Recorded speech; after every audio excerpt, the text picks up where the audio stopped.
আসসালামু আলাইকুম। আশা করছি সবাই ভালো আছেন, সুস্থ আছেন এবং সুন্দর আছেন।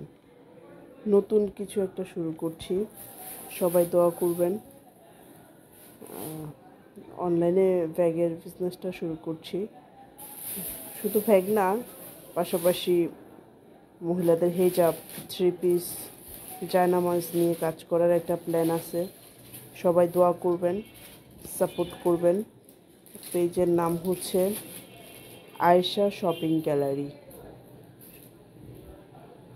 দোয়া করবেন সবাই, ভালো থাকবেন, সুস্থ থাকবেন। আল্লাহ হাফিজ। অবশ্যই কমেন্টস করে জানাবেন ব্যাগের কালেকশনগুলো কেমন লাগছে, নতুন কোন কোন ধরনের কালেকশন হলে ভালো হয়।